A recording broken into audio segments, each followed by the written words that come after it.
and even a debate where the evidence, the best evidence, but in this case, the best scientific evidence is made available to people. Well, surely no one questions there should be a debate. Oh, yes, they do. They do? They say the debate has been settled. Well, that the issue's when settled. was the debate settled? Ben, I'd like you to talk to the scientists. You don't want to get your science from me. Mr. Chapman claimed ID had nothing to do with religion. So why was my first stop Biola University, formerly known as the Bible Institute of Los Angeles? Your own personal Jesus. Someone to hear your prayers, someone who cares. Footnote in the history of science, Your inference in own Stonehenge was caused by intelligence. personal These inferences are Jesus. remarkably stable in terms of all the knowledge. Someone to hear your prayers, someone who's there.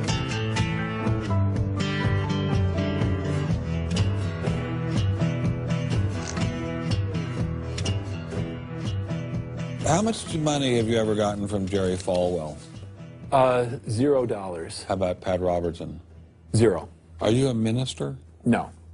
Are you a priest? No. Pastor? No. Youth pastor? Oh, I did teach Sunday school once. Has this all been resolved? I mean, aren't we all Darwinists now? Except for a few cranks like you? Well, it's a funny thing that questions that aren't properly answered don't go away.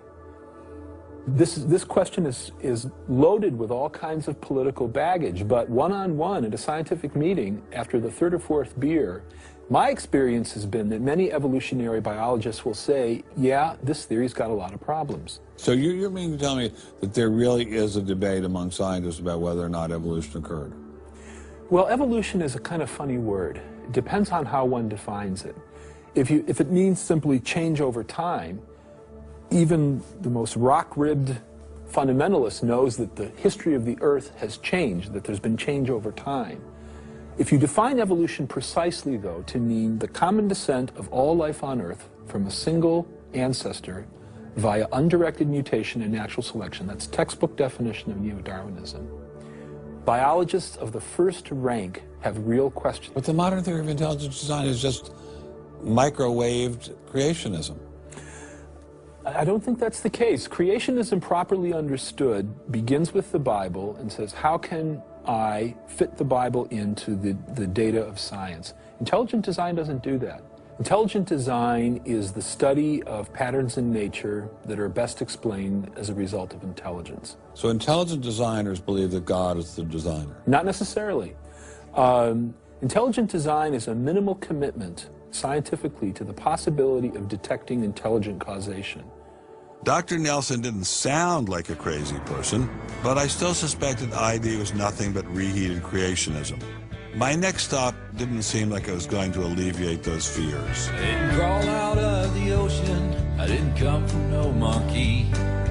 Science tends to forget evolution's just a theory. They present it in the textbooks and on animal TV. Like it's back, but tell me, were you there? 12 million BC.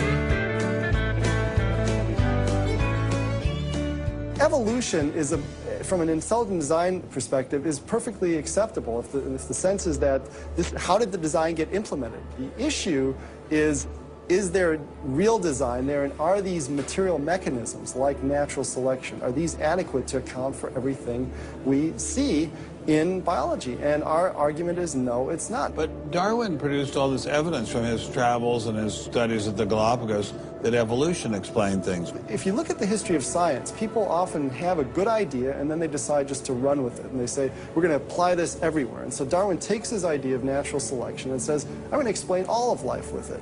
I mean, physics used to be Newtonian physics. Newton was physics. And then we got to look to Einstein, general relativity. It's not, Newton isn't enough. Well, I think likewise what we're finding with Darwin is that he had some valid insights, but it's not the whole picture. Okay, Darwinism may not be the complete picture, but what made these guys think they had the missing pieces? I put this question to Dr. Stephen Meyer, author of the paper that originally got Dr. Sternberg in so much trouble. It's hard to believe that this little town is the headquarters of giant Microsoft, which enabled Mr. Gates to become fantastic. has to be rich. Maybe that's what Steve Meyer's doing. Maybe this is somehow going to make him fantastically rich. We'll pin him down like a butterfly on a butterfly board.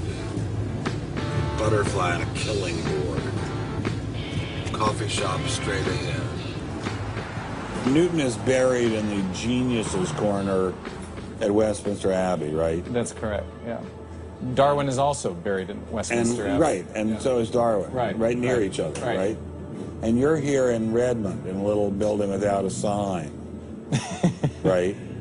And you're obviously an incredibly smart guy, but how dare you challenge someone who's buried in the geniuses corner next to Newton at Westminster Abbey? Well, it may seem a little cheeky, but it's what scientists are supposed to do. When I was in Cambridge, one of my supervisors often advised us to beware the sound of one hand clapping, which was a way of saying if there's an argument on one side, there's bound to be an argument on the other. And what I found in studying the structure of the argument in The Origin of Species is that for every evidence-based argument for one of Darwin's two key propositions, there is an evidence-based counter-argument. Well, but is it a debate? I mean, there's just you and a couple of other guys in a dinky little office downtown, say on one side, and there's the faculties of all the great universities of the world on the other side. Speaking with a great uniform and authoritative voice. Right. Yeah. Well, in any case, the debate really isn't going to be settled by numbers. It's going to be settled by the evidence and the arguments. While I was still in Bill Gates country, Dr. Meyer recommended I check in with molecular biologist Jonathan Wells. What kind of names do they call you? Creationist. What do you say back to them when they say you're a creationist? Well, I usually don't get the opportunity. What's at stake for you personally here? First of all, I love science. I think the way Darwinism corrupts the evidence, distorts the evidence, is bad for science. Well, the other science would tell you to just shut up if you love science, okay? Because you're sort of being a bomb thrower into science. I am upsetting the apple cart, and I think it deserves to be upset in this case. Why?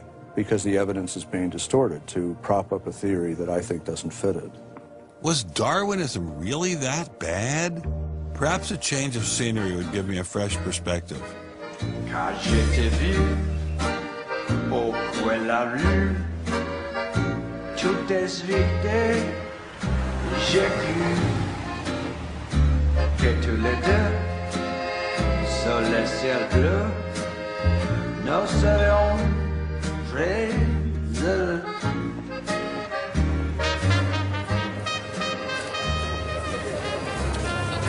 Mr. Berlinski, I assume? How are you, sir? So where are you from originally? I was born in New York. Yes. Spent 31 years in Manhattan. Yes. And I spent a lot of time in California, too. And tell me all the various universities where you studied or taught.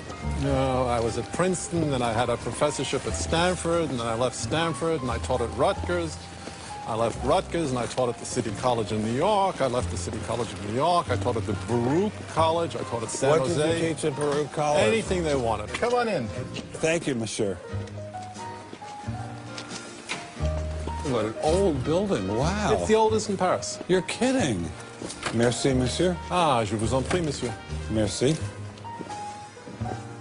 Wow, this is fabulous. Let's put it this way. Before you can ask, is Darwinian theory correct or not, you have to ask the preliminary question, is it clear enough so that it could be correct? That's a very different question. One of my prevailing doctrines about Darwinian theory is, man, that thing is just a mess. It's like looking into a room full of smoke. Nothing in the theory is precisely, clearly, carefully defined or delineated. It lacks all of the rigor one expects from mathematical physics, and mathematical physics lacks all of the rigor one expects from mathematics. So we're talking about a gradual descent down the level of intelligibility until we reach evolutionary biology. We don't even know what a species is, for heaven's sakes. So his theory is smoke, but elegant smoke. There's a certain elegance to it, but, you know, I think Einstein had the appropriate remark. He preferred to leave elegance to his tailor. A room full of smoke? That certainly wasn't what I was hearing from prominent Darwinists like Richard Dawkins. Evolution is a fact. It's a fact which is established as securely as essentially any other fact that we have in science. Richard Dawkins is so confident that evolution is a fact and that therefore God doesn't exist, that he has devoted his entire life to spreading the evolution gospel. I'm an atheist with respect to the Judeo-Christian God because there is not a shred of evidence in favor of the Judeo-Christian God.